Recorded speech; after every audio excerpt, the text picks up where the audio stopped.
그러면 고린도전서 8장으로 넘어가십시다.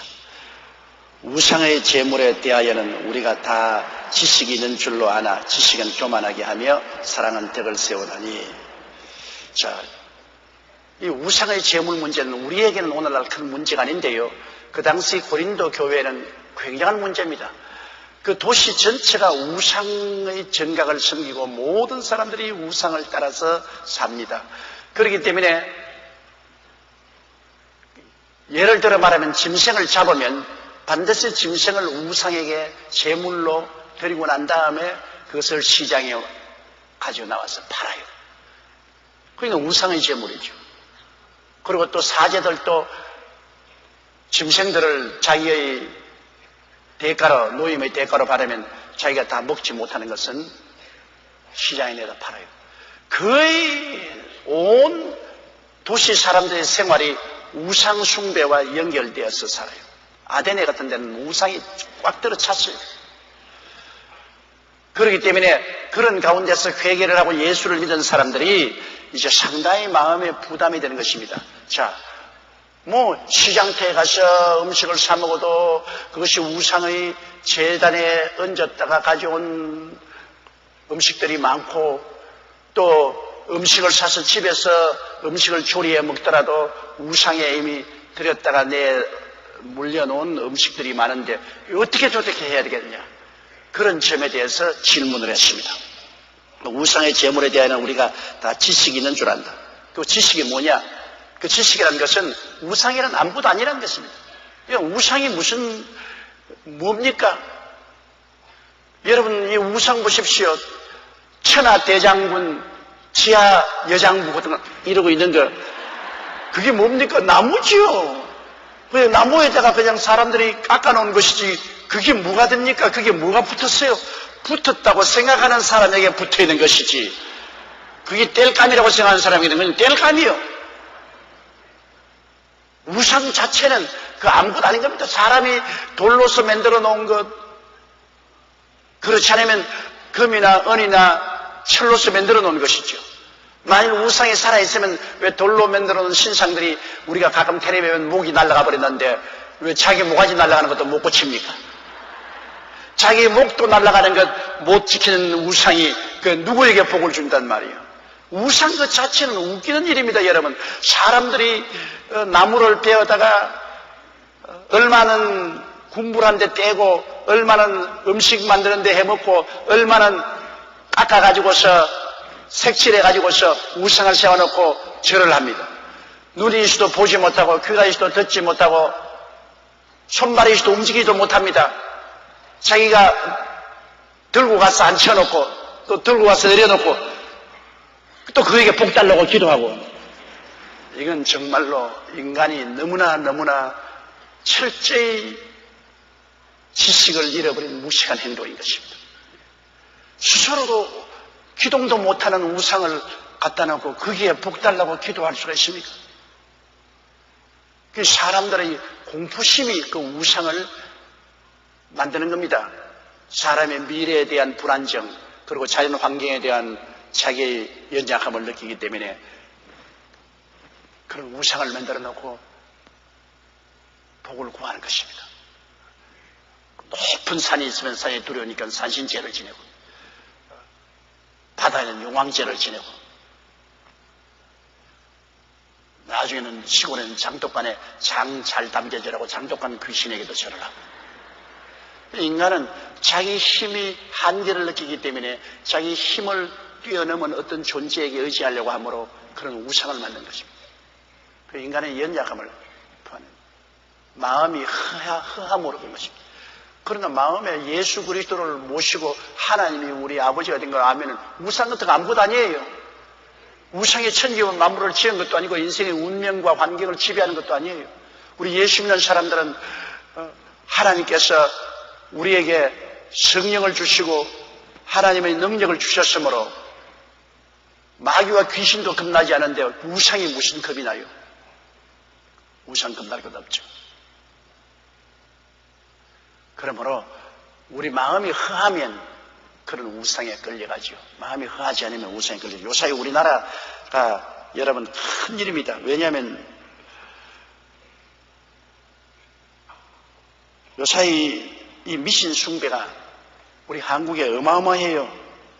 미신 숭배라고 금기시된 점이 위험 수위를 넘었습니다. 등록된 역술인이 10만 명이고 무속인은 20만 명이고 점집만 20만 개가 있고 역술 사업 규모가 연간 1조 원이 넘어서 막대한 국력이 낭비되고 있습니다.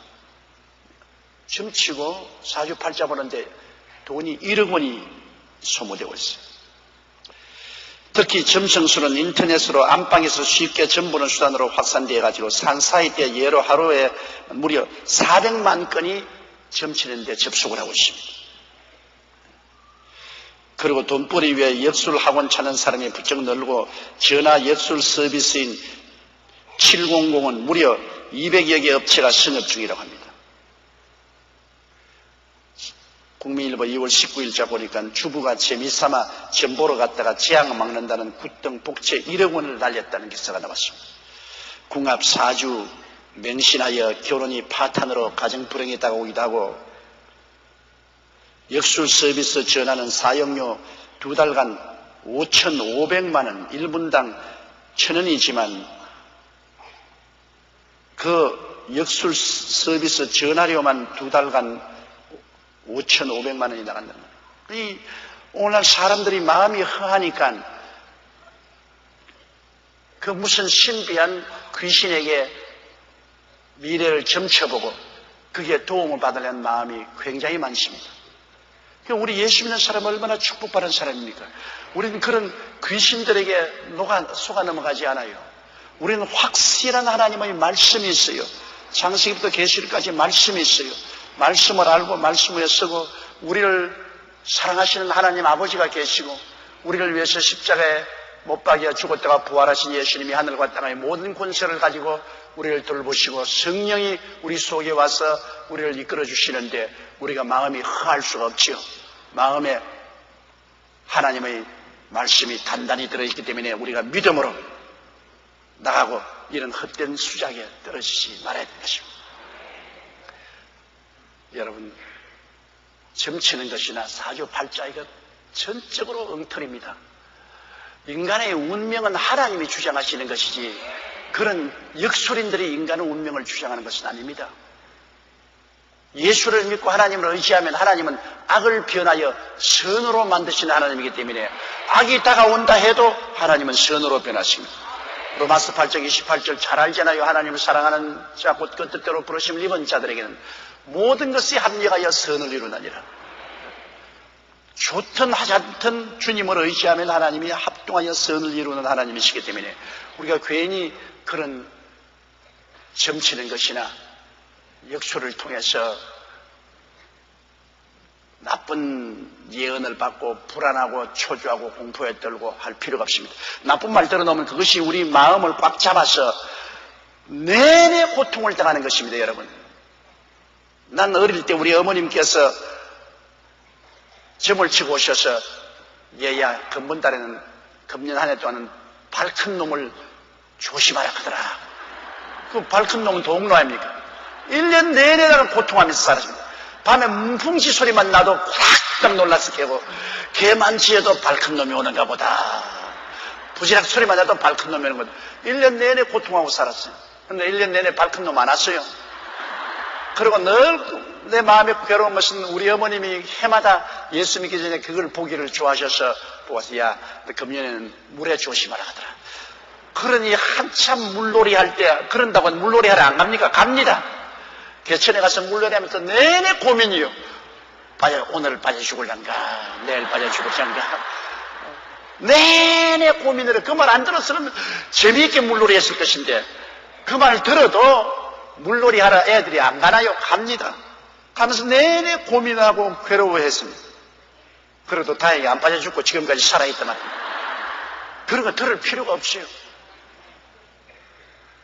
이러므로 마음이 흥한 사람을 미끼로 삼아서 이런 것으로 돈벌이 하는 겁니다. 마음이 흥하면 온갖 유혹에 넘어가는 것입니다. 그 마음이 꽉 들어 차야 돼요.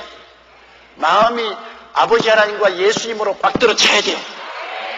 그러면 두려워하지 않고요. 우상 보고 겁을 낼 필요가 어디 있어요? 우상에는 그냥 돌멩이요, 나무요, 금이요, 은이요, 동이요, 철이지. 아무 의미도 없는 것입니다. 우상의 제물에 대한 우리가 다 지식이 있는 줄 압니다. 그 지식은 뭐냐? 그 아무 의미도 없는 곳에 가서 음식을 얹어놓고 내려놓았다고 해서 그 우상이 처먹은 것도 아니고 그냥 장수만 그곳에 갖다 놨다 내놓은 것이기 때문에 그게 부정을 할 일도 없고 배고픈데 먹으면 됐지 별 도리 없죠. 문제는 그 음식이 문제가 아니라 그 음식이 우상에게 바쳤기 때문에 귀신이 붙었다고 생각하는 생각이 문제가 되는 것입니다. 그 지식이 없으면 그 생각이 그렇게 되어 있기 때문에 아이고 이게 우상에 절한 것으로 이건 귀신이 붙어있는 음식인데 이걸 내가 먹었으므로 이제 귀신이 내 곁에 붙었다. 그렇게 생각하면 그 생각대로 귀신이 따라 붙잖아요. 우리 생각이 가장 중요한 것입니다. 이 생각이 예수 그리스도와 아버지 하나님의 이 지식으로 꽉 들어찼으면 까딱없지요. 그러나 그것이 믿음이 약해서 예수 믿고 하나님을 의지하면서도 귀신을 무서워하고 우상은 귀신에게 제물드린 것인데 귀신이 붙어온다고 생각하는 그 생각이 문제인 것입니다. 그 믿음이 약한 사람 생각입니다. 그러므로 우상의 제물에 대하여는 우리가 다 지식이 있는 줄 아나 지식은 교만하게 하며 사랑은 덕을 세운다. 우리가 많이 안다고 하면 우쭐대지 않아요. 지식이 있으면 우쭐대지 않아요. 지식이 없는 사람 앞에서 그것도 모르느냐 나는 이거 다 안다 우쭐대지요. 그러나 지식이 없는 사람은 상처를 입습니다. 지식이 있는 사람은 우상 제물도 마음대로 먹어요. 그러나 지식이 없는 사람은 아이고 저 사탄이 먹은 걸 막 때려 먹는데 저 완전히 저 사람 버린 사람이다. 지식이 없는 사람이 볼 때는 어마어마하게 위험한 일을 한 같이 보이기 때문에 위화감을 느끼게 되고 또 저 사람이 먹는 거 보니까 나도 먹어야겠다. 먹고 난 다음 하루 종일 집에 와서 구역질하고 내가 귀신 음식 먹었다고 고민을 하고 그렇게 하면 안 되지요. 그러므로 사랑은 덕을 세운다. 사랑이 있으면은 사랑은 저희 지식이 없고 약해서 우상 제물도 보고서 진짜인 줄 알고서 두려워하기 때문에 저 사람 마음을 생각해서라도 내가 우상의 제물을 먹지 말아야 되겠다. 저 사람 약한 사람을 돌봐야 주겠다. 사랑은 언제나 다른 사람에게 상처를 입히지 않으려고 하기 때문에 덕을 세우죠. 지식은 그렇지 않습니다. 지식은 내가 아는 대로 행하는 거예요. 네가 상처를 입든지 말든지 내가 알 건 뭐냐. 나는 내가 아는 대로 행한다. 그러나 사랑은 그렇지 않아요. 사랑은 내가 다 아는 것이라도 그러나 상대가 모르니까 혹시 상대가 상처를 입으면 안 되겠으므로 상처 입지 않도록 잘 돌봐주는 것입니다. 잘 돌봐주는 것입니다. 우리가 성령운동 한다고 우리는 우리 교회 오면 통성기도하고 방언하고 하지 않습니까? 그러나 연합예배 같은 데 가서 통성기도하고 방언하는 것을 두려워하는 연약한 신도가 있습니다. 우리는 성경을 알기 때문에 하나님이 성령을 주시고 성령의 은사를 통하여 방언도 주시고 통성기도도 하게 하는 것 하나님 기뻐하시는 줄 알지만은 믿음이 그런 체험을 못한 사람은 그렇지 못하거든요. 그러면 막 그들 앞에서 우리가 막 큰 소리로 통성으로 기도하고 막 방언을 하고 하면 그 사람들은 어떻게 되니까 이단이구나. 아이고 이단과 같이 예배 드려도 되겠나. 그래가 마음의 조바심을 가지고 아주 그 예배 은혜도 못 받는단 말이에요. 그러면 우리가 사랑이 있으면 나는 저 사람보다 신앙을 훨씬 더 깊이 체험해서 나는 성령 충만하고 방언도 하고 하나님 여러 가지 은사를 가졌으나 저 사람 못 가지기 때문에 그런 사람들을 위해서 사랑으로 행하면은 내가 절제하는 것입니다. 내가 통성기도 할 것도 조용조용히 하고 내가 방언으로 할 것도 방언하지 아니하고 함께 하나님의 은혜를 받도록 그렇게 해야 되는 것입니다. 그런데 남이야 할 것 없이 막 나 혼자만 막 고함을 치고 막 방언을 말하고 막 이러면 옆에 있는 사람이 그거 구경한다고 완전히 미쳤구나. 그러면 예배가 안 되는 겁니다. 그거는 자기 지식을 따라는 행하는 건 좋죠. 그러나 일종의 교만입니다. 사랑을 따라 행한 건 아닙니다. 사랑을 따라 하면 다른 사람이 시험에 들지 않도록 하기 위해서 그건 절제해야죠. 절제해서 함께 은혜 받도록 해야죠. 우리 교회 왔으면 우리 다 그 지식을 가지고 있기 때문에 다 다 동일하게 지식을 가지고 있는데야 뭐 그냥 고함을 치든 뭐 이렇게 하든 뭐 방언을 하든 좋은 일이에요. 언제나 사랑은 내 주장대로 하지 않고 같이 있는 사람들에게 상처를 입히지 않고 함께 가도록 배려를 하는 것이 사랑인 것입니다. 사랑은 공동체가 살아가는데 제일 중요한 요소인 것입니다.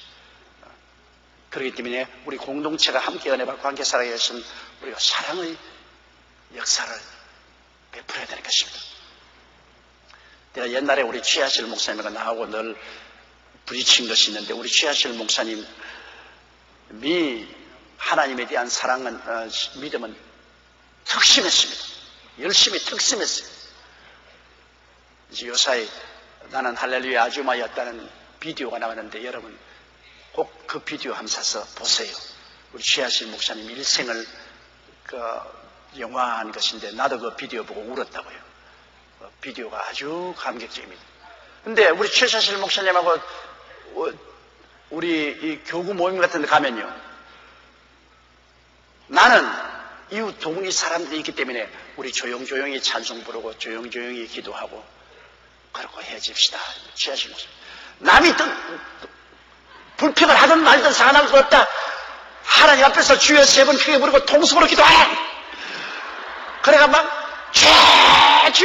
주여 하고 막 통성으로 기도하니까 막 삼위업에서 놀래가 다 들고 일어나고 얼마 있니까 백차가 동원해가지고 경찰이 그냥 잡으러 들어오고 막 저는 너무너무 용기가 없었어요. 제 이름은 용기인데 용기가 없어가지고서 우리 예수 믿는 사람이 이웃 안 믿는 사람들을 생각해서라도 우리가 기도원에 가면 몰라도 이 도시 한가운데 살 때는 공동체 생활인데 그들을 생각하고 우리가 조용조용히 예배를 드리는 것이 좋다고 과거에도 생각을 했고 지금도 생각을 했어요. 그래서 그때 그런 문제 때문에 우리 최 목사님하고 자꾸 부딪힙니다. 어머니 좀 그러지 마세요. 이거 우리만 사는 세상이 아닙니다. 예수쟁이만 사는 세상이 아니에요. 안 믿는 사람도 사는데 저 사람들이 나중에 전도가 되려면은 인식을 나쁘게 해서는 안 되지 않아요. 그러므로 우리가 동리 한가운데서는 찬송도 조용조용히 부르고 기도도 조용조용히 하고 그래도 하나님도 알아주시니까 그렇게 합시다 하면 우리 최 목사님은 제 신앙이 지금 타협한다. 세상 타협.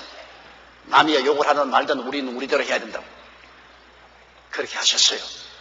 네, 그 담대한 신앙에 대한 일리가 없는 것은 아닙니다. 그러나 우리 공동체 생활에는 지식과 사랑 두 가지인데 지식만 따라서 하면은 내 마음대로 하죠. 우리는 예수 믿고 구원받아 천당하는 지식이 있으니까 그대로 하죠.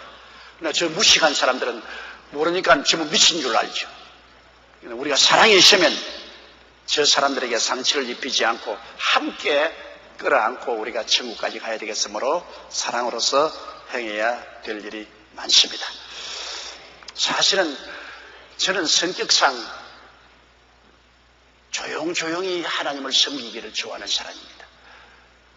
그러니까 우리 교회가 이만큼 통성기도하고 성령 충만해서 역사하는 것도 제가 굉장히 저희 성격을 거슬러 올라간 겁니다. 저는 사실은 조용하게 예배드린 것을 좋아하는 사람입니다. 그러나 성령의 불이 오면은 그렇게 하지 못하고 우리가 통성으로 기도하고 떠들며 아주 예배를 드리죠. 그런데 조용하게 예배드리는 것도 하나님을 섬기는 것이고 우리가 떠들면서 주님을 섬기는 것도 또 하나님 섬기는 것입니다. 근데 우리 사람들마다 다 성격이 같지는 않잖아요. 조용한 성격도 있고 떠는 성격도 있습니다. 예를 들어 말하면 전선줄에 전기가 흐르는데 한 사람은 손을 잡고 어이구 뜨끈하네. 다른 사람은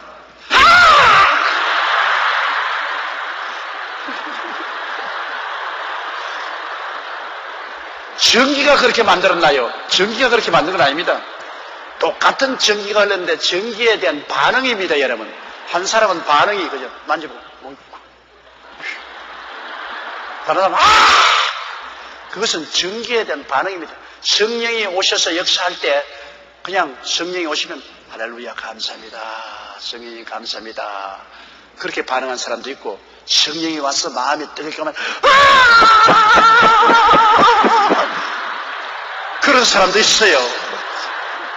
그 성령이 그렇게 만드는 것이 아닙니다, 여러분.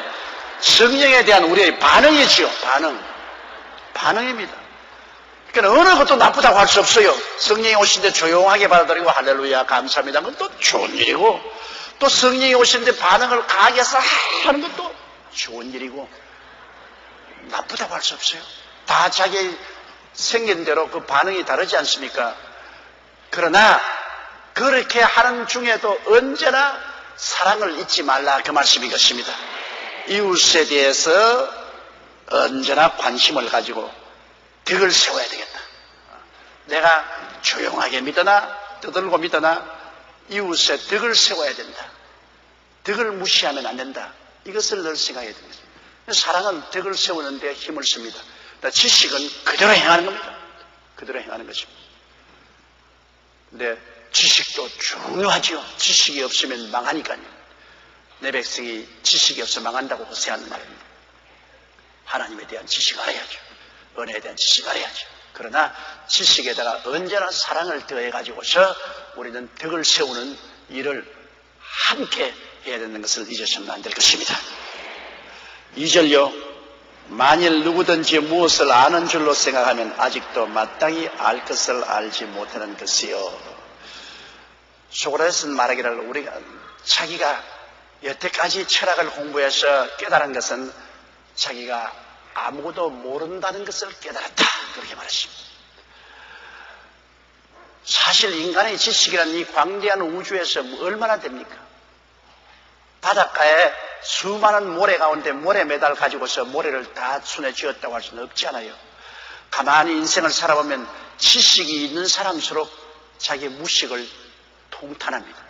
배우면 배울수록 자기가 무식한 것을 알기 때문에 무식을 통탄하는데, 그런데 지식이 없는 사람이 몇 가지 조금 알았다고 해서 막 자랑하고 떠듭니다.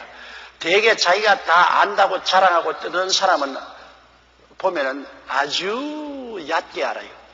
깊이 많이 아는 사람은 알수록 자기가 너무나 무식하다고 생각해서 겸허한 것입니다. 아는 사람일수록 고개를 숙여요. 알고는 고개를 숙이나 쭉저기는 바람에 막 휘날리잖아요. 물이 가득한 술에는 소리가 없어도 빈 술에는 덜그덩 소리가 나잖아요. 많이 안다고 자랑하고 목을 흔드는 사람은 사실은 교만하지만은 많이 모르는 사람입니다. 많이 아는 사람은 고개를 숙이고 자기의 모르는 것을 탄식하는 사람인 것입니다. 그렇기 때문에 만일 누구든지 무엇을 아는 줄로 생각하면 아직도 마땅히 알 것을 알지 못하는 것이요. 3절요. 또 누구든지 하나님을 사랑하면 이 사람은 하나님의 아시는 바 되었느니라. 하나님을 사랑하면 자기도 하나님을 알고 하나님도 자기를 알아줘요. 그러니까 사랑이 얼마나 중요하다는 것을 강조하는 것입니다. 하나님은 지식이다. 맞아요? 하나님은 사랑이시다. 맞지요? 사랑은 바로 하나님이신 것입니다. 하나님의 본질이 사랑이기 때문에 내가 하나님을 사랑하면 하나님이 나를 알고 내가 하나님을 알죠. 그러나 지식은 그렇지 않습니다. 내가 하나님에 대한 지식을 가지고 있으면서도 하나님을 사랑하지 않는 사람 많아요. 요새 미션 스쿨 나온 사람들, 우리 한국에 미션 스쿨이 많은데 미션 스쿨에 나와서 차플에 참석하고 또 성경 공부도 하고 성경 시험도 치고 한 사람들 치고 안 믿는 사람 굉장히 많아요. 내가 전도해보면 나는 미션 스쿨에 나왔습니다. 나 성경 다 알아요. 그러면서 하나님 사랑하지 않아요. 전혀 믿지 않아요. 지식을 가졌다고 해서 하나님을 알고 하나님의 사랑을 받는 것은 아닙니다. 지식은 자기가 조금 안다고 해서 교만하게 만들고 오만하게 만들지만 지식을 따라서 사랑을 해야죠. 하나님에 대한 것을 아무리 많이 알아도 하나님을 사랑하지 아니하면 그 지식이 그를 구원합니까? 구원 못합니다. 그러나 지식이 별로 많지 않더라도 하나님을 뜨겁게 마음으로 사랑하고 하나님께 사랑받으면 그 사람은 구원받은 사람인 것입니다. 그러므로 누구든지 하나님을 사랑하면 이 사람은 하나님의 아시는 바 되었느니라. 4절요. 그러므로 우상의 제물 먹는 일에 대하여는 우리가 우상은 세상에 아무것도 아니며 또한 하나님은 한 분밖에 없는 줄을 아노라. 우리가 지식적으로 볼 때는 우상이 뭡니까? 아무것도 아니죠. 온 우주를 지으신 이는 하나님 한 분밖에 계시냐. 우리의 생사 화복을 주장하시는 분은 하나님 한 분밖에 계시지 우상이란 아무것도 아니라 지식입니다. 우리가 지식으로 알고 있어요. 5절요. 비록 하늘에나 땅에나 신이라 칭하는 자가 있어 많은 신과 많은 주가 있으나 사실은 이 세상에서 여러분 사람들이 만들어 놓은 많은 신과 많은 주가 있잖아요. 온갖 잡신들 있고 우리 한국에도 보면 신이 얼마나 많은지 몰라요.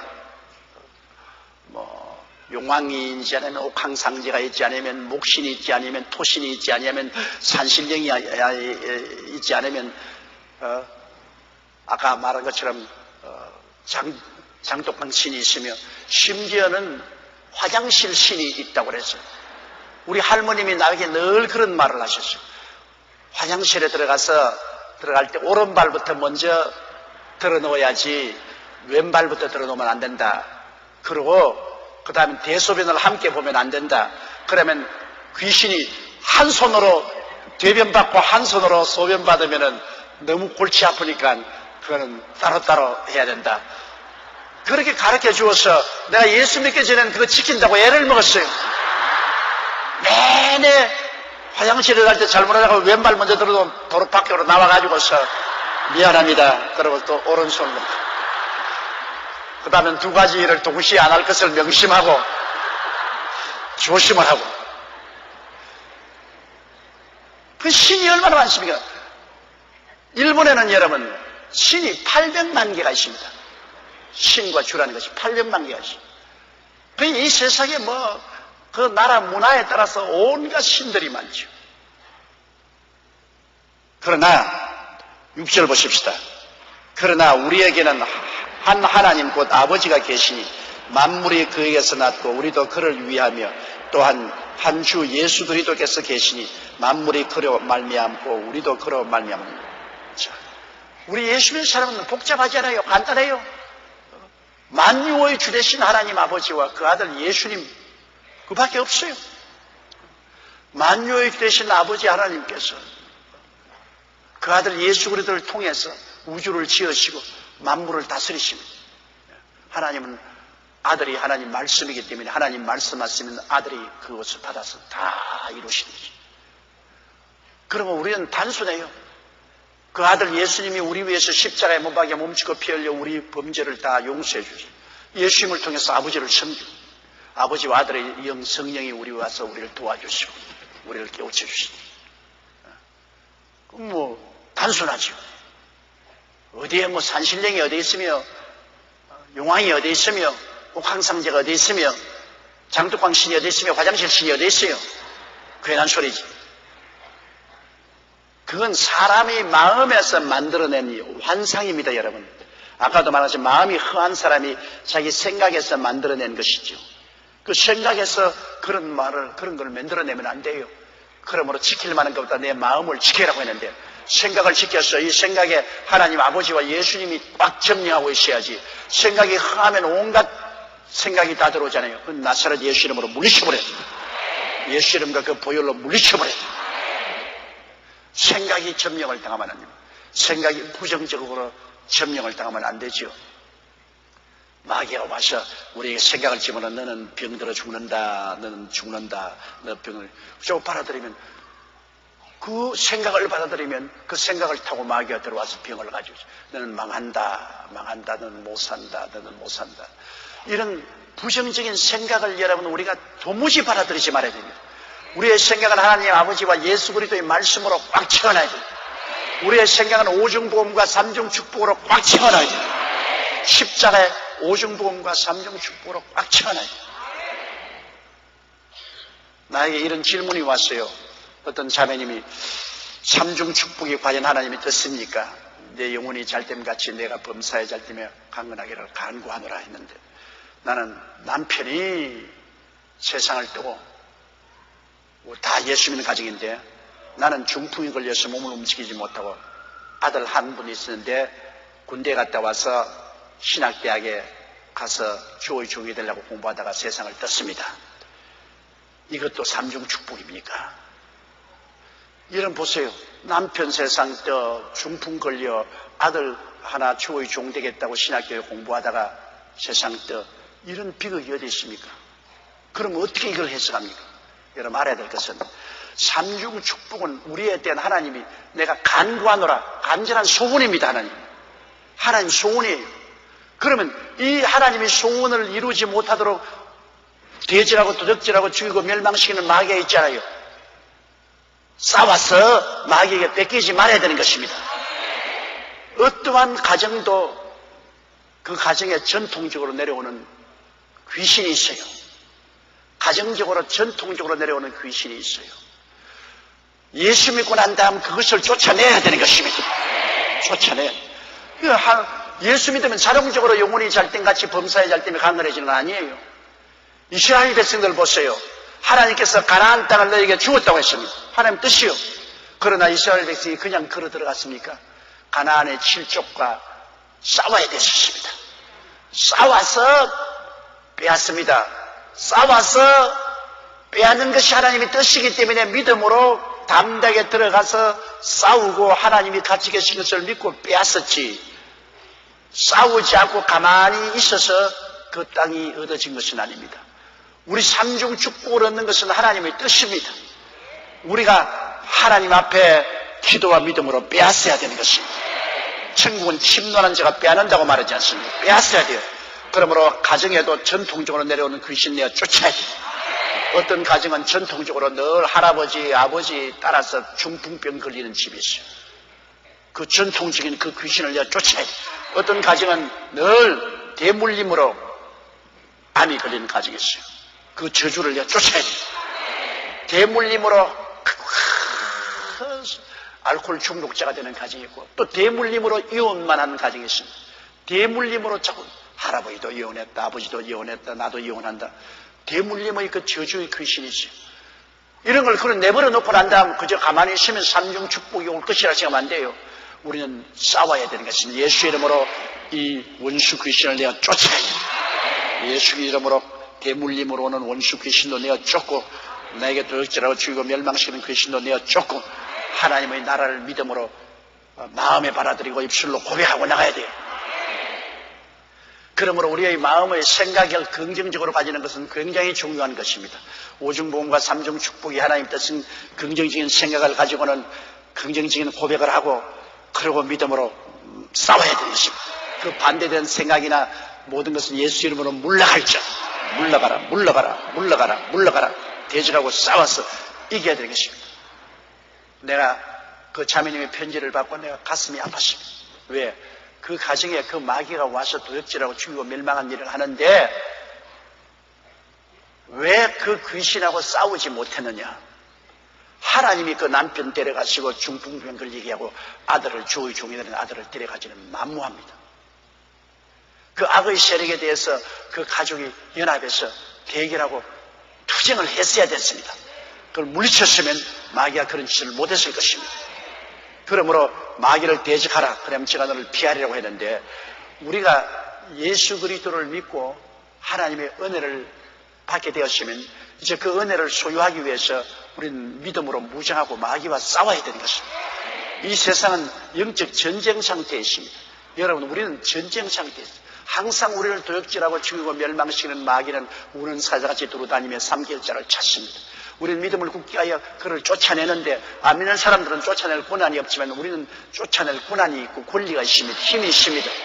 예수 이름으로 죄도 물리치고 세속도 물리치고 병도 물리치고 저주도 물리치고 사망의 세력도 물리치고 우리는 예수 이름으로 영혼이 잘됨같이 범사에 잘되며 강건하고 생명을 얻되 넘치게 얻을 것을 하나님께 부르짖어 기도하고 그걸 주장하고 믿고 나가야죠.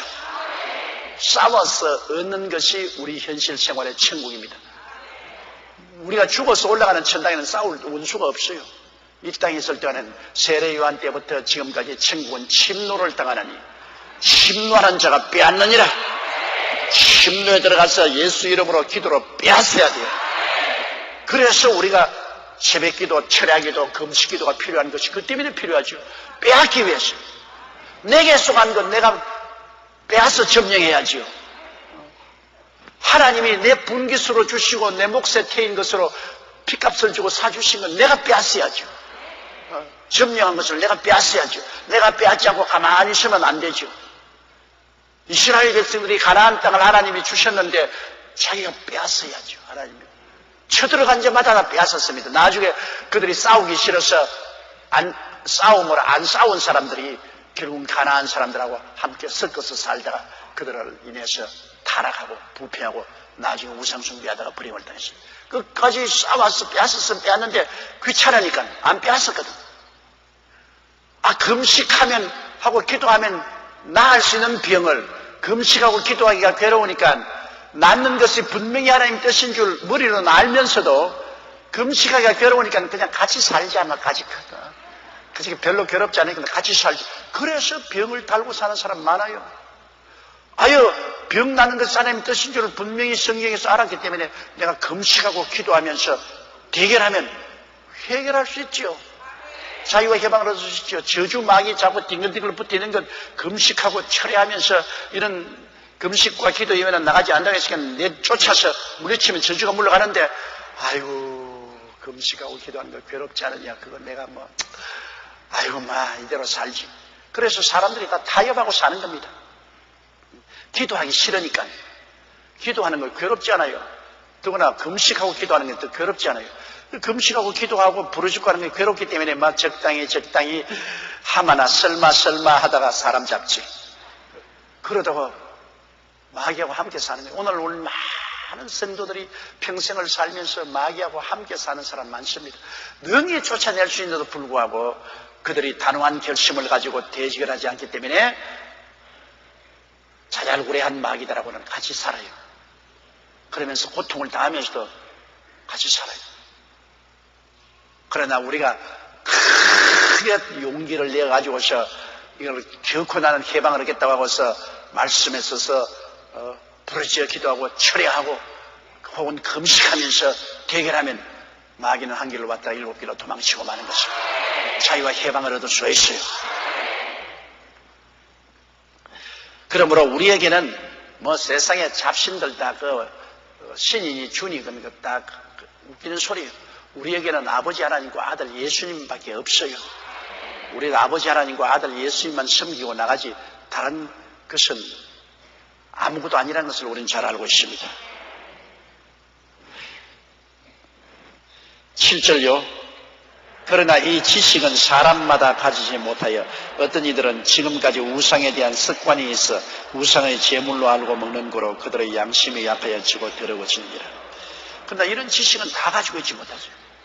여러분은 이렇게 배우니까 다 알지만은 이걸 배우지 못한 사람, 이제 막 예수 믿고 들어온 사람, 또 과거 습관적으로 우상을 숨기던 사람들은, 습관적으로 우상을 숨기던 사람들은 우상에 대한 두려움을 가지고 있습니다. 내가 예수 믿고 난 다음 저는 우상이 화를 내서 나에게 큰 고통을 가져와야 할까? 우상에 대한 두려움을 가지고 있습니다. 이런 사람들은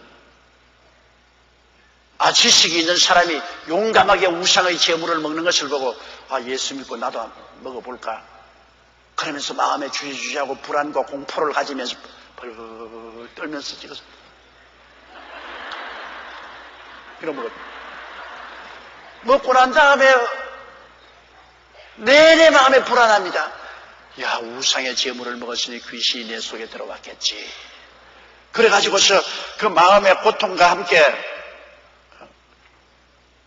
양심이 약해지고 그 다음에 더러워집니다. 더러워지는 건 뭐냐? 내가 죄지었다. 그래 나는 우상의 제물을 먹었으니까 마귀하고 교통을 해서 죄지었다.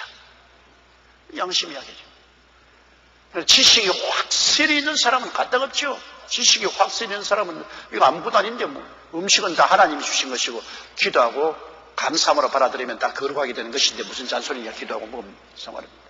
그러나 믿음이 약한 사람, 오랫동안 습관적으로 우상을 섬기는 사람은 우상 제물 먹고 난 다음에 양심의 고통을 느끼게 되고 죄지었다고 해서 마음이 그로 말미암아 부정하게 되면 신앙에 큰 타격을 입게 돼요. 8절요. 식물은 우리를 하나님 앞에 세우지 못하나니 우리가 먹지 아니하여도 부족함이 없고 먹어도 풍성함이 없으려. 신앙과 먹는 것과는 관계가 없습니다.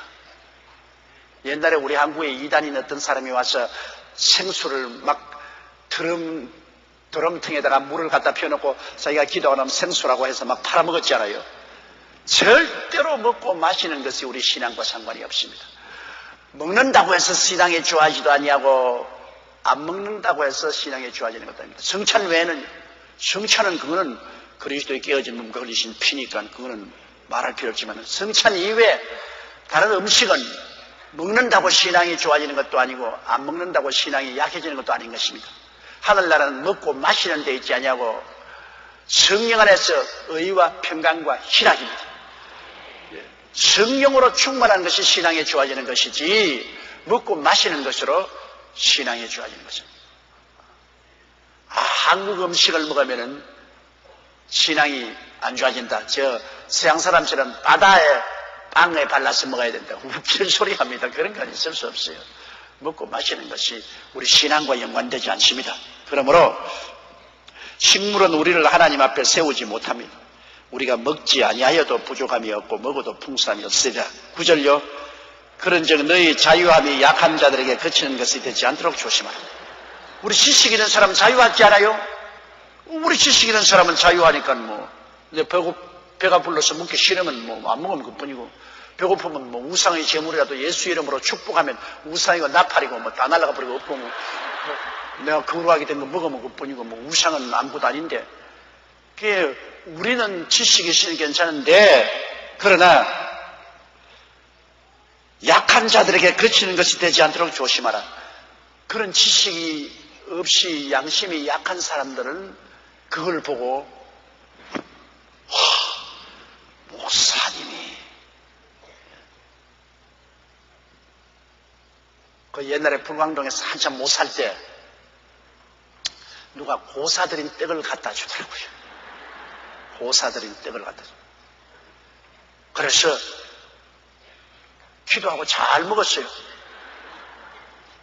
기도하고 잘 먹었어요. 나는 기도하고 잘 먹고 아주 없어서 못 먹겠다 했는데 와요 우리 최 목사님 밤에 토하고 광난이 일어나고 야단 법석이 났어요. 그러니까 고사들인 떡을 먹음으로 귀신이 들어온다. 우리 최 목사님은 그렇게 우리 최 목사님이 철저합니다. 철저해요. 이 고사들인 떡이기 때문에 귀신이 붙어왔기 때문에 이걸 먹어서 그냥 토사광난이 그렇게 생각하니까 또 귀신이 들어왔겠지. 그래 밤새도록 토하고 야단 법석인데 나는 아직까지 가딱 없어요. 그러니까 내가 오히려 마음속에 나는 이 믿음이 약해가지고서 귀신이 손도 안 대는가 보다. 그렇게 생각했습니다. 나는 그런 힘이 없어요. 왜냐하면 고사드린 건 지가 고사를 드리든 그게 절을 하든 음식은 음식인데 무슨 상관이 있냐. 고사가 음식하고 무슨 상관이 있냐. 나는 예수 이름으로 기도하면 기도와 믿음으로 다 거룩하신다고 했으니까 거룩해진 음식 먹고 오래간만에 떡 못 얻어 먹는데 먹었으니까 아주 맛만 있더라고요. 그러나 그것을 귀신의 바친 음식이라고 양심이 허약해 있는 최 목사님은 그걸 먹고 토하고 그 다음에는 회개하고 하나님이여 귀신 내게 준 음식을 먹었으니 회개합니다고 부르짖기도. 근데 회개가 나는 안 나와요. 그때는 회개가 안 나와요. 나는 가만히 하니까는 정말 귀신에게 드렸다고 하는데 그게 우상이 무슨 큰 소리 아니야. 나는 그때 이 지식을 가지고 있었기 때문에 전 최 목사님이 나보고 회개하라고 등을 때리고 하기 때문에 할 수 없이 회개하는 형식은 취했죠. 하나님 아버지 보사떡 먹어서 죄송합니다. 그렇지만 속으로는 사실은 회개 안 했어요. 속으로는 없어서 못 먹는데 지금도 주면 먹겠다. 그러나 사람들마다 여러분 다 그러한 강한 지식과 양심을 가진 사람이 아닙니다. 최 목사님처럼 주님을 잘 믿고 헌신적이고 충성스러운 분도 그 점에 대해서 양심이 약했어요. 우리 최 목사님은 여러분 절대로 집안에 장난감 애들에게 못 사주겠습니다. 그 귀신 나온다고. 뭐 집안에 가서는 장난감 강아지라든지 뭐 장난감 인연이 있으면 당장 이거 다 불태워라 그래가 막 애들이 울고 불고. 한때는 내가 고소당할 뻔했습니다. 저 미국에 가가지고서 저 산호세 지역에 가서 어느 미국 사람하고 사는 집에 들어갔습니다. 미국 사람하고 사는 집에 들어갔는데 그 미국 사람이 한국에 오래 살다가 온 사람으로서 그 뭐 이 한국에 자개 농장을 가지고 왔는데 그게 뭐 이 천사들 올라가는 그림도 있고 뭐 용이 올라가는 그림도 있고 뭐 이 그림이 있지 않습니까? 그 집에서 가정 예배를 보고 난 다음 그 부인에게 이거 다 귀신이니까 이거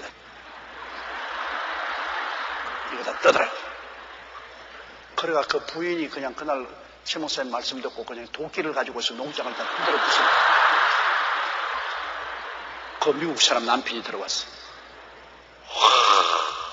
내게 국제 전화를 걸어가지고서 얼마나 노발대발한지 당신의 장모가 말이야 당신 교회에 온 그 종이 그래 나무 가정에 들어와서 나무 기물을 다 파손했으니 이거 전부 다 물어내라.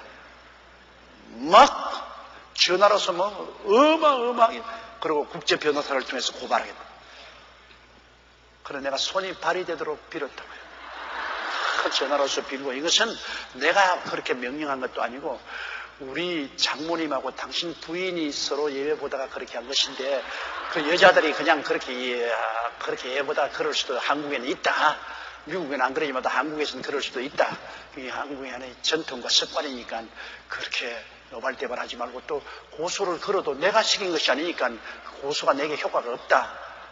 고소를 걸면 당신 마누라를 고소 걸어라. 부수기는 당신 마누라가 부쉈으니까. 그래가지고서 내가 그걸 면했습니다. 그러나 그 철저히 우상하고 타협을 안 한다는 우리 최 목사님의 그 신앙은 아주 정말 철저했습니다. 보통 철저한 게 아니에요. 우리가 생각하는 우상이라는 것은 그저 나무나 금이나 은이나 돌을 가지고서 경배하기 위해서 절하기 위해서 만들어 놓은 대상을 우상이라 생각하는데 최 목사님은 그렇게 생각하지 않습니다. 예술품도 다 우상입니다. 절대로 이런 장난감, 짐승이나 사람의 형상으로 만든 장난감은 최 목사님 앞에는 나오면 안 되기 때문에 최 목사님 신방 온다면 신방 오기 전에 다 감추었어요, 교인들이. 큰 장난감인 거 전부 다 감추어놓고. 당장 저거 치워라고. 샷 물러가라고. 그래. 그러나 우상에 대해서 그만큼 철저하게 미워한 그 신앙의 정렬은 인정합니다. 그러나 여기 다시 말하고 싶은 것은 지식은 교만하게 되나 사랑은 덕을 세운다. 그 지식에 사랑을 보태야 돼요. 사랑을 보태어서 보면은 그러한 장난감은 우리가 어린아이들이 자라면서 정서적으로 좋아하고 그 장난감 가지고서 놀고 하는데 그것이 꼭 우상이라고 볼 수 없잖아요. 우상은 신으로 생각하는 것인데 사랑으로 보면은 그걸 용납할 수 있습니다. 그러나 그걸 우상으로 보면은 또 강하게 대결할 수도 있는 것입니다. 그러므로 우상이 어떤 것이냐 이것을 우리가 분명히 분별해야 됩니다. 우상에 절하지 말아야 됩니다. 우상이라는 것은 신으로 섬기는 것이 우상입니다. 그냥 장난감이 아니고 신으로 섬기는 것. 신의 대상으로 우상을 만들어 가지고서 그래서 절하기 위해서 만들어 놓은 우상, 이것이 우상인데 그 무엇이든지 절하기 위해서 만들어 신으로 섬기기 위해서 만든 것은 그건 단호하게 우상이죠. 그것은 우리가 용납할 수 없습니다. 그러므로 우리 이미 지식이 있고 마음의 자유를 얻은 사람은 지식으로 행하지 말고 사랑으로 행해야 됩니다. 마음이 약하고 아직까지도 그게 지식이 없는 사람들은 우상을 두려워하고 그리고 우상에 드린 재물을 아주 두려워하고 무서워하고 하는 사람들, 그런 사람들을 위해서라서 그 사람들이 있는 데서는 절대로 우상의 재물 먹지도 말고 우상의 재물에 참여하지도 말아야 됩니다. 그 사람들의 양심을 위해서, 그 사람들의 신앙이 시험에 들지 않기 위해서 우리가 붙들어 줘야만 할 책임이 있는 것입니다. 그 다음요, 10절 지식 있는 내가 우상의 집에 앉아 먹는 것을 누구든지 보면 그 약한 자들의 양심이 담력을 얻어 어찌 우상의 재물을 먹게 되지 않겠느냐. 더 보니까 우상의 정각에 우상의 재물들인 그 제상에 탁 보니까 장로님도 앉아서 막 먹고 있단 말이에요. 그러면 서리 집사 지나가다가 와 장로님이 앉아서 먹는데 나도 가서 먹어야 되겠다고 먹고 난다. 나중에 토삭박난을 만나가 집에서 뒹굴면서 아이고 귀신의 재물 먹었다가 나 죽는다. 그 장로도 완전히 타락한 장로가 보다. 그러면요 장로는 지식이 있어서 우상이 아무것도 아닌 것이니까 그냥 기도하고 먹었는데 그 지식이 없고 양심이 약한 사람이 용기를 얻어가 장로도 먹는데 나도 먹어보자고 먹어봤다가 그것을 감당할 수 있는 신앙이 없어요. 먹기는 먹었는데 감당할 수 있는 신앙의 양심과 힘이 없기 때문에 그만 거기에서 상처를 입은 거예요. 그래가 그냥 그걸 토하고 막 가슴을 치고 울고 회개하고 야단법 생겼는데 그러면 그 장로는 올바르게 행한 것 아닙니다. 그 믿음이 약한 사람을 사랑으로서 돌보기 위해서라도 우상증각의 물건을 먹지 말아야 됩니다. 사랑으로 행하지 않은 것이 그에는 큰 잘못입니다. 우리 기독교 신앙이란 여러분 지식으로 행하는 것이 아니라 사랑으로 행해야 되는 것입니다. 지식은 가지고 있더라도 그 지식 가지고 있다고 해서 그대로 행하는 것은 안 됩니다. 언제나 사랑으로서 덕을 세우기 위해서 사랑을 플러스 해야만 되는 것입니다. 내가 아주 그 재미있는 그리고 아주 슬픈 체험을 한 적이 있어요. 스웨덴에서 저녁에 집회를 하고 저녁에 이제 늦게 와서 목욕을 하고 존 허스턴 목사님하고 저하고 또 다른 사람들하고 이렇게 식당에서 밥을 먹고 나오는데 식당 입구에 슬롯 머신이 있어요. 동전 넣고 땡기는 슬롯 머신이 있어요. 그런데 허스턴 목사님이 식당 돈 계산을 하고 난 다음에 동전이 몇 푼 남으니까 이 슬롯 머신에서 한번 땡겨보자.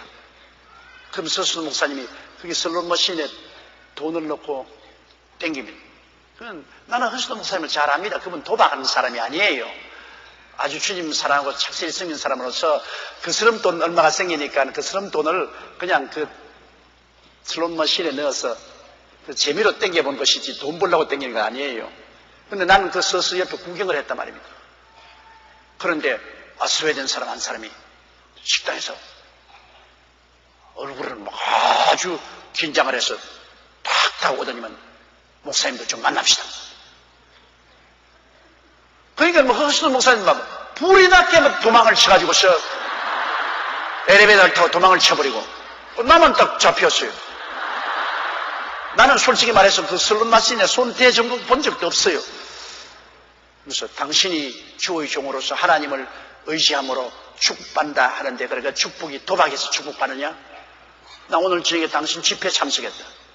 집회 참석했는데 당신 설교 듣고 은혜를 크게 받았는데 그래 결국 하나님께 축복받는 것은 여기 도박에 슬롯 마신에 돈 넣어서 땡겨서 그렇게 축복받는 것이냐? 그러고 달라들. 그래서 내가 여보시오. 나는 슬롯 마신에 손을 대지도 않은 것 당신 보았지 않소?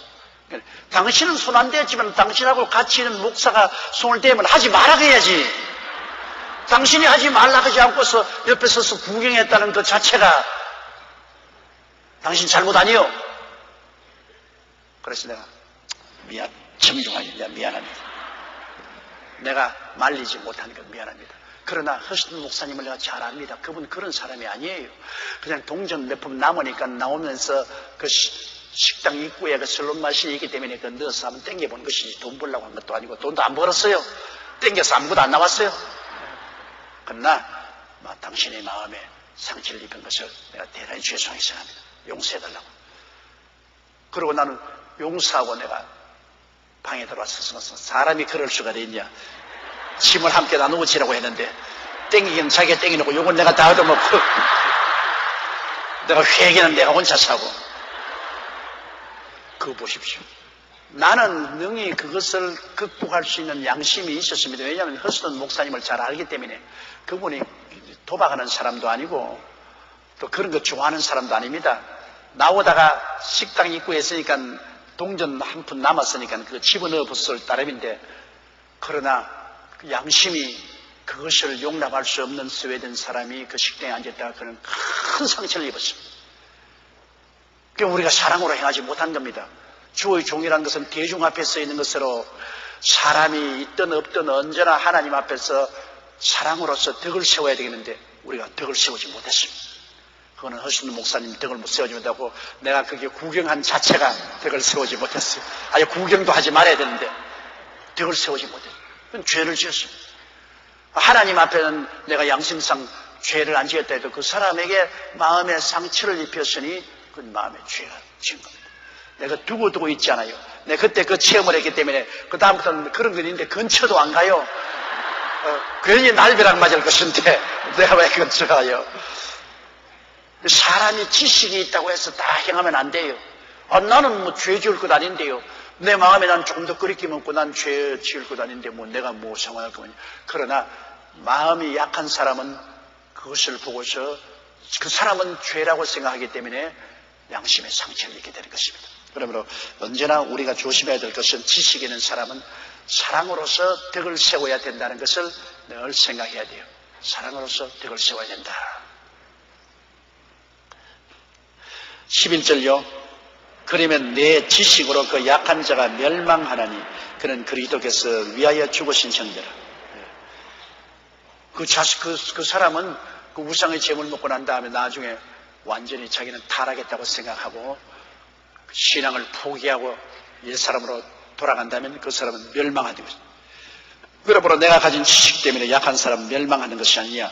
예수님이 십자가에 피 흘려 죽은 사람을 멸망시키면 어떻게 하겠느냐 것입니다. 12절요. 이같이 너희가 형제에게 죄를 지어 그 약한 양심을 상하게 하는 것이 곧 그리스도에게 죄를 짓는 것입니다. 자, 이제는 이 양심의 문제가 큰 문제가 됩니다. 왜냐하면 우리가 지식이 있어 자유롭게 행했다 하더라도 지식이 없는 양심의 약한 사람에게 상처를 입혀서 그 사람을 타락하게 만들면 죄 짓는 것이다. 그건 하나님 앞에 죄 짓는 것이다. 하나님이 사랑하고 예수님의 보혈로 값주고 산 그 사람을 상처 입게 하고 신앙에 타락을 하게 하면 하나님께 죄 짓는 것이 아니겠는가. 그러니 지식만 있다고 해서 우리가 마음대로 행할 수 없다는 것을 보여주는 것입니다. 덕을 상실하면 안 된다. 아무리 지식이 있더라도 덕이 따라야 되지. 덕을 잃어버리면 안 된다. 이것을 말하는 것입니다. 13절요. 그러므로 만일 식물이 내 형제로 실족케 하면 나는 영원히 고기를 먹지 아니하며 내 형제를 실족치 않게 하리라. 바울 선생의 태도는 그렇습니다. 내가 고기를 먹음으로 말미암아 형제를 실족케 할 것 같으면 내가 영원히 고기 먹지 않겠다. 그것은 바로 사랑으로 말미암아 실천하는 태도인 것입니다. 이 고기란 보통 고기 말고요. 우상에 드린 고기 말입니다. 우상에 드린 고기를 나는 그거 아무리 먹어봤자 까딱없는데, 그러나 믿음이 약한 자가 내가 이 고기를 먹는 것을 보고 상처를 입으면은 그러면 난 영원히 고기를 먹지 않겠다. 내가 한번 우리 교회 신입인과 함께 비행기를 타고 구라파 여행을 가는데 우리가 잘 아는 목사님 한 분이 그 비행기에 같이 탔어요. 가는데 그 목사님이 비행기 안에서 서비스 식사할 때 포도주를 마시겠습니까? 꼭 묻거든요. 근데 그 목사님이 포도주를 마시더라고요. 근데 뭐 포도주를 술 취하지 말라고 했는데 예수님도 술을 가나의 혼인잔치에서 만드셨으니까 술 그 자체가 죄는 아닙니다. 술을 취하는 것이 죄입니다. 술 취하는 것이 죄죠. 술 그 자체가 죄는 아니죠. 그런데 이 목사님이 저명한 목사님인데 그 비행기 타고 가면서 식사할 때 술을 마십니다. 그래서 내 생각에도 덕이 되지 않는다. 여기 평신도들이 있는데 목사님이 조금 술을 마신다면 집에서 혼자 있을 때 마셨으면 좋을 것인데 디모데는 자꾸 위에 병이 나니까 바울 선생이 물만 마시지 말고 포도주를 마시라고 그랬어요. 약용으로 해서 모르겠는데 평신도 안 돼 저런 게 안 좋던데 아니나 다를까 내 옆에 있던 시럽이 난 사람이 일어나더니만 그 목사님께 떠벅떠벅 걸어가더니만 목사님께 저를 목사님 내가 정말 술이 먹고 싶었는데 우리 목사님은 술을 안 먹기 때문에 내가 술을 못 마셨으나 목사님이 술을 마셔주시니 얼마나 고마운지 모르겠습니다. 그러지만 자리 어디면 술 가져와 술을 마시면 그래 내가 그러면 안 되죠. 비행기 안에서 술 마시면 안 되죠. 목사님은 너무 고리타분하다고요. 저분 보세요 저분. 저분도 유명한 목사님 아닙니까? 목사님이 술 마시는데 왜 나는 못 마실 리가 어디 있습니까? 내가 상당히 마음에 상처를 입었습니다. 지금도 그 목사님 잊어지잖아요 머릿속에. 그 목사님이 잘못된 몸을 보임으로 그 목사님 생각은 그렇죠. 내가 뭐 술 한 잔 마시는데 술 취한 것도 아니고 비행기 타고 가다가 고기 먹고 입이 섭섭하니까 내가 술 한 잔 마시는데 무슨 죄냐. 그건 자기 지식으로 술 취하지 말했어. 난 취하지 않았단 말이야. 그냥 입에 가시만 했다. 내가 무슨 죄냐. 그렇게 생각하실 것입니다. 그러나 그걸 바라보던 옛날에 예수 믿기 전에 술 잘 먹던 평신도가 그걸 보고 입맛을 착착 다시더지만은 그냥 하는 게 아니에요. 그 목사님 앞에 가서 절을 하고 난 다음에 목사님이 진짜 목사님이십니다. 이렇게 폭넓게 믿어야지 우리 목사님처럼 마음이 좁아가지고서 그렇게 뭐라 합니까? 아주 고집으로 그렇게 믿으면 안 되죠. 그러면서 그 사람은 용감하게 술을 우리 집사님 마셨습니다. 내내 나중에 그 집사님하고 술 때문에 내가 논쟁을 얼마나 했는지 모릅니다. 내가 늘 하는 말은 당신 옛날에 술 마시기 때문에 한번 들어가기 시작하면 또 그 옛날 생활을 하더라고 술을 통하여 온갖 방탕이 다 들어온다. 그것이 입구니까 그 당신 절대 중지해야 되니까 그분 늘 하는 말이 그 목사님 훌륭한 목사님은 방탕 안 했어요. 그 비행기 안에서 술 마시도 얼마나 사회에서 훌륭한 존경받는 목사님 아닙니까? 근데 왜 나만 들고 자고 합니까? 그래서 그 목사님은 신앙이 강하지 않아요. 신앙이 강하니까 그걸 다 소화할 수 있지만 당신은 신앙이 약하니까 소화가 못해요. 당신도 그 목사님처럼 되면 그렇게 하세요. 그럼 나하고 논쟁을 많이 했습니다. 했다가 나중에 그분 나 싫다고 우리 교회 떠나고 그 목사님 따라갔어요. 그 목사님 교회 따라갔어요. 지식이 있다고 우리가 마음대로 행하면 안 돼요. 지식이 있더라도 사랑으로서 덕을 세워야 되는 것입니다. 사랑으로서 덕을 세우지 않으면 약한 사람에게 죄를 용감하게 짓게 만들므로 그 사람의 영혼을 파멸하게 하는 그러한 죄를 짓게 되는 것입니다. 바울 선생은 내 고기 먹는 건 나 얼마든지 먹을 수 있지만 내가 고기 먹음으로 말미암아 다른 사람에게 실족해 한다면 평생 나는 고기를 먹지 않겠다. 그런 사랑으로서 행하겠다는 각오를 바울 선생께서 말씀한 것입니다. 우리도 여기에서 배워야 돼요. 우리가 아무리 지식이 많다고 해도 내만 지식대로 행하면 된다고 생각하지 말고 언제나 이웃의 덕을 세우는 사랑으로 행해야 되는 것입니다. 믿음, 소망, 사랑 이 세 가지는 영원히 있을 것인데 그중에 사랑이 제일이라 우리가 사랑을 가지고 살면은 언제나 이웃 사람의 삶을 생각해서 그들에게 시험이 되지 않지 않도록 노력을 하고 살아야 되는 것입니다.